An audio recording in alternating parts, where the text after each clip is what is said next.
Assalamu alaikum. Aujourd'hui, nous allons parler d'une promesse qui transforme complètement notre vision de la foi et de nos efforts. Allah promet de couvrir les fautes de ceux qui luttent sincèrement pour lui. Beaucoup pensent qu'avancer sur le chemin de la foi signifie ne jamais se tromper. Mais la vérité est tout autre. Même les meilleurs croyants font face à des erreurs, à des doutes et à des épreuves. La sincérité dans nos efforts, plus que la perfection, est ce qui attire la miséricorde d'Allah. Dans cette vidéo, nous explorerons comment comprendre cette promesse divine, comment imiter l'attribut d'Allah qui couvre et pardonne, et comment nos luttes dans ce monde peuvent nous conduire au succès ultime, le Fawz, et à la sérénité des jardins éternels. Vous découvrirez des enseignements profonds sur pourquoi l'erreur n'annule pas l'effort sincère, comment préserver la dignité des autres et refléter la miséricorde divine, la beauté et la profondeur des descriptions du paradis qui apaisent le cœur. Et enfin, comment transformer les épreuves de la vie en étapes vers la victoire spirituelle. Restez avec nous, car ce message n'est pas seulement une leçon religieuse. C'est une invitation à voir vos efforts, vos erreurs et vos luttes sous un nouveau jour, avec espoir, patience et inspiration. Le cœur du message est une promesse qui réchauffe l'âme. Allah couvre les fautes de ceux qui s'efforcent sincèrement pour lui. Imaginez un chemin semé d'embûches où chaque pas est un effort conscient vers la droiture, chaque hésitation un rappel de notre humanité. Même lorsque nos pieds trébuchent, même lorsque nos choix s'éloignent de la perfection, il y a une lumière qui ne s'éteint jamais, celle de la miséricorde divine. Car l'engagement pour Allah ne se mesure pas à l'absence d'erreur, mais à la sincérité qui habite notre cœur. Chaque effort, si petit soit-il, est reconnu. Chaque lutte intérieure contre nos faiblesses est comptée, et chaque repentir sincère est accueilli par la tendresse infinie d'Allah. La beauté de cette promesse réside dans sa capacité à transformer l'échec apparent en victoire spirituelle. L'erreur ne devient plus un poids écrasant, mais une chance de se rapprocher de celui qui est le plus miséricordieux. Comme le dit le Coran dans le verset « Yaghfir lakum dhunubakum », il vous pardonnera vos fautes. Ce verset n'est pas simplement un rappel, c'est une étreinte divine. Il nous rappelle que la perfection n'est pas une condition pour la miséricorde d'Allah. Ce n'est pas la rigueur de nos actes qui définit notre valeur, mais la pureté de notre intention et la constance de notre effort. Chaque instant où nous choisissons de marcher vers le bien, même avec des imperfections, est un pas vers sa lumière. Dans notre vie quotidienne, il est facile de se laisser submerger par le sentiment de culpabilité ou de honte. Nous nous jugeons trop sévèrement, comparons nos faiblesses aux forces des autres et oublions que le chemin spirituel est une lutte personnelle et unique. Pourtant, c'est précisément cette lutte qui attire la faveur d'Allah. Chaque effort sincère, chaque hésitation suivie d'un repentir, chaque acte de dévotion, même minime, est enveloppé par sa miséricorde. Penser que l'erreur annule notre engagement serait ignorer l'essence même de la miséricorde divine. Allah ne dévalorise pas nos pas hésitants. Au contraire, il les illumine de sa clémence. Et c'est dans ce contraste, entre notre fragilité humaine et l'infinité de sa miséricorde, que réside la grandeur de l'espoir. Pour ceux qui luttent pour lui, chaque faute devient une occasion de se tourner vers Allah, chaque faiblesse un pont vers sa miséricorde, et chaque effort une semence de lumière dans l'ombre de nos imperfections. Ainsi le message est clair. Avancer pour Allah ne signifie pas être parfait, mais rester sincère. La route spirituelle est faite de défis et de trébuchements. Mais la promesse de la couverture de nos fautes transforme cette route en un voyage d'espoir, de croissance et de proximité divine. Marcher pour Allah, c'est accepter notre humanité, la purifier par l'effort, et laisser sa miséricorde envelopper nos manquements. Cette promesse, profonde et réconfortante, est un refuge pour tous ceux qui aspirent à se rapprocher de lui. Il y a une erreur commune, subtile mais profonde, que beaucoup commettent dans leur regard sur la foi. Confondre engagement religieux et perfection morale. On imagine souvent que celui qui s'efforce pour Allah doit marcher sans faute, que chaque pas sur le chemin spirituel est exempt de faiblesse. Mais cette idée, séduisante par sa simplicité, est en réalité une illusion dangereuse. Même les compagnons du prophète, que la paix et le salut d'Allah soient sur lui, hommes et femmes d'une piété exemplaire, avaient leur lutte intérieure, leurs moments de doute, leurs épreuves personnelles. La foi n'est jamais un état statique. Elle fluctue, elle s'élève, elle vacille, elle se reconstruit. Attendre une constance absolue chez soi ou chez autrui revient à nier cette réalité humaine. C'est comme observer un arbre et juger ses branches uniquement sur celles qui restent droites, oubliant que la flexibilité et les courbures sont nécessaires à sa survie et à sa croissance. Allah, dans sa sagesse infinie, utilise le terme zunub au pluriel pour rappeler que les fautes sont multiples, récurrentes et naturelles, même pour ceux qui s'engagent pleinement dans la voie de la foi. Cela n'est pas un signal d'échec, mais un enseignement. Le chemin spirituel est un processus, un voyage où l'erreur n'annule pas l'engagement, elle le nuance. Le Coran nous offre une perspective lumineuse sur ce point. وَالَّذِينَ إِذَا فَعَلُوا فَاحِشَةً أَوْ ظَلَمُوا أَنفُسَهُمْ ذَكَرُوا اللَّهَ فَاسْتَغْفَرُوا لِذُنُوبِهِمْ. Ceux qui, lorsqu'ils commettent une turpitude ou se font du tort à eux-mêmes, se rappellent Allah et demandent pardon pour leurs fautes. Ce verset nous enseigne une vérité essentielle. La faute n'est pas une condamnation permanente. Elle devient un point de retour vers Allah, une occasion de conscience, de repentance et de purification. La foi ne se mesure pas à l'absence de défauts, mais à la capacité de se tourner vers le divin, encore et encore, malgré nos imperfections. Dans notre société contemporaine, cette confusion entre engagement et perfection morale se traduit souvent par un jugement excessif des autres et par un sentiment d'insuffisance chez soi. Nous comparons nos moments de faiblesse à des modèles idéalisés, oubliant que la force spirituelle ne réside pas dans l'absence de chute, mais dans la persistance à se relever. Cette perspective, si elle était universelle, transformerait la manière dont nous voyons la foi, non pas comme un chemin linéaire et parfait, mais comme un dialogue vivant et continu entre le cœur humain et la miséricorde d'Allah. Reconnaître nos limites et accepter celles des autres ne diminue pas la foi, au contraire. Cela la rend réaliste, humaine et profondément vivante. Chaque erreur devient alors une note dans la mélodie de notre croissance spirituelle. Chaque hésitation, une occasion de se rapprocher de la guidance divine. La perfection n'est pas une condition de la foi. L'effort, la sincérité et la persévérance le sont. Dans le silence des cœurs, il existe une lumière qui ne faiblit jamais, le pardon. Allah est Al-Ghafour, celui qui couvre et pardonne, et cette lumière se manifeste à chaque fois que l'homme choisit de ne pas exposer les fautes d'autrui. Imaginez un instant, chaque erreur que vous découvrez chez un autre, chaque faiblesse, chaque moment où l'humain trébuche, vous avez entre vos mains la possibilité de briller de miséricorde ou de plonger dans le jugement. L'islam nous enseigne que le véritable courage n'est pas de révéler la faute, mais de préserver la dignité, de couvrir ce qui est fragile, de protéger ce qui est intime. Couvrir une faute ne signifie pas approuver le péché ou le banaliser. Cela signifie respecter la complexité de l'âme humaine et reconnaître que nous sommes tous vulnérables. Chaque être humain porte ses batailles intérieures, et les dévoiler publiquement revient à exposer une plaie que seul le cœur d'Allah peut véritablement guérir. En choisissant la discrétion, nous participons à cette dynamique divine. Nous devenons des miroirs de la miséricorde infinie. Le hadith est clair et saisissant. Man satara mu'mina satarahu Allahu yawm al-qiyam. Celui qui couvre un croyant, Allah le couvrira au jour du jugement. Ces mots résonnent comme un écho puissant dans l'âme. La miséricorde que nous offrons aux autres nous revient, parfois de manière inattendue, mais toujours juste. Dans un monde où l'exposition et la critique sont souvent valorisées, le choix de couvrir et de protéger devient un acte révolutionnaire. Il transforme la société, mais surtout, il transforme celui qui choisit de le faire. Visualisez-le. Deux personnes, une faille dans l'une, la tentation de dévoiler dans l'autre.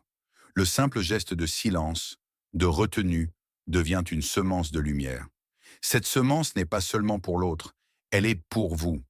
Chaque fois que vous choisissez de protéger, d'encourager la repentance plutôt que la honte, vous vous alignez avec Al-Ghafour. Vous comprenez que le pouvoir n'est pas dans la critique, mais dans la miséricorde. La beauté de cette leçon, c'est qu'elle est accessible à tous. Aucun rang, aucune richesse, aucun savoir ne peut remplacer l'acte simple de préserver la dignité d'autrui. Celui qui cherche constamment à dévoiler les erreurs des autres compromet non seulement leur humanité, mais aussi son propre espoir de miséricorde divine. L'âme qui pardonne et couvre même dans ces moments de faiblesse, s'élève dans le regard d'Allah. C'est une invitation à la grandeur de l'âme. Imiter l'attribut divin, faire de la miséricorde un reflet de notre comportement quotidien. Couvrir les fautes, protéger les cœurs, offrir le silence là où la honte pourrait régner. Voilà une forme d'adoration subtile mais puissante. Chaque geste de ce type devient un pont vers la lumière d'Allah, un pas vers une humanité plus juste et plus compatissante. Dans cette pratique, la grandeur ne se mesure pas à l'éclat des actes visibles, mais à la profondeur du respect et de la miséricorde que nous offrons en silence. Fermez les yeux un instant et imaginez un lieu où chaque souffle apporte la paix, où chaque regard rencontre l'harmonie parfaite. Les descriptions coraniques du paradis ne se contentent pas de peindre des paysages. Elles évoquent d'un apaisement profond, une tranquillité qui touche l'âme au plus intime. Les termes Jannah, jardin, Masakina Taïba, demeures agréables, et Jannat Adn, jardins éternels, ne désignent pas seulement la beauté visuelle, mais chaque sensation possible. Le parfum des fleurs, la fraîcheur de l'eau qui glisse sur la peau, le murmure apaisant d'une brise constante. Le mot taïb dépasse la simple notion de bonté. Il signifie une joie pure, un plaisir complet, sans fatigue, sans gêne, sans aucune ombre de tristesse. Même le repos y devient émerveillement. Chaque instant dans ces jardins est une célébration de la sérénité et de la perfection de la création divine. La vie terrestre, avec son agitation, ses peines et son incertitude, semble bien loin, comme un rêve évanescent face à l'éclat éternel de cette félicité. Le Coran nous invite à entrevoir cette réalité. Fiha ma tashtahi anfusuhum wa taladul aryun wa antum fiha khalidun. Là, il y a ce que désirent leurs âmes et le plaisir des yeux, et vous y demeurerez éternellement. Ces mots ne sont pas seulement des promesses, ils sont une caresse pour le cœur. Ils nous rappellent que le paradis n'est pas seulement une récompense, mais un état de plénitude où toutes les attentes de l'âme trouvent leur accomplissement. Chaque sensation y est magnifiée. Le goût de l'eau pure, le parfum des fleurs, la musique silencieuse du vent dans les arbres, tout concourt à nourrir l'âme et à stabiliser le cœur. Imaginez marcher dans ces jardins, chaque pas un contact avec la sérénité, chaque souffle une infusion de paix. Les demeures, taïb, sont des refuges où la fatigue terrestre disparaît, où le cœur trouve une assise stable et où les sens découvrent un plaisir qui dépasse toute expérience connue. Ici, l'émerveillement n'est pas ponctuel. Il devient continu, intégral, une expérience complète de l'existence dans sa forme la plus pure. Cette vision du paradis nous enseigne une leçon essentielle. La vraie paix, la joie absolue, ne se trouve pas dans les luttes temporaires de ce monde, mais dans la proximité avec Allah et dans l'épanouissement complet de l'âme. Les descriptions sensorielles du Coran ne sont pas seulement un luxe poétique. Elles sont un guide vers ce que notre cœur cherche depuis toujours, la stabilité, la beauté et la plénitude sans fin. Marcher dans ces jardins, même en imagination, apaise le cœur et rappelle que chaque effort sincère dans la vie terrestre a pour but ultime cette sérénité infinie, cette harmonie parfaite entre le corps, l'esprit et l'âme. Le paradis n'est pas seulement une récompense, c'est un lieu où la complétude de la création divine se révèle dans la douceur de l'éternité. La vie peut parfois ressembler à un désert immense et aride, le vent brûlant de l'incertitude, les dunes mouvantes de l'épreuve, et le soleil implacable du doute semble vouloir effacer toute trace de pas. Dans ce désert, sans boussole et sans guide, il est facile de se perdre. Chaque souffle devient un effort, chaque horizon un mirage, et le cœur finit par se demander, y a-t-il un chemin, un refuge, une issue? C'est ici que le concept de Al-Fawz prend toute sa profondeur. Al-Fawz n'est pas simplement la réussite ou la victoire au sens mondain. Ce n'est pas le prestige, la richesse ou la gloire éphémère. Al-Fawz est la réussite spirituelle ultime. Traverser ce désert existentiel et atteindre la sécurité de la proximité divine. C'est survivre aux tempêtes de l'âme et aux épreuves du monde, et parvenir au repos que seul Allah peut offrir. Le croyant, même fragile et parfois hésitant, trouve dans sa foi la boussole qui transforme la désolation en chemin, l'angoisse en direction et l'errance en progression. Le Coran exprime cette promesse avec force et clarté, Fawzun Azim, un succès immense.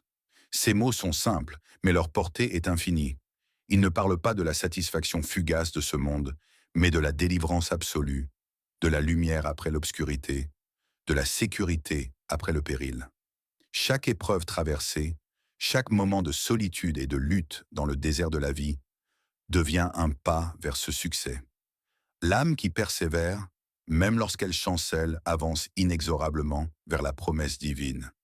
Imaginez un voyageur perdu dans le sable brûlant, ses lèvres craquelées, ses yeux aveuglés par la chaleur, son corps épuisé.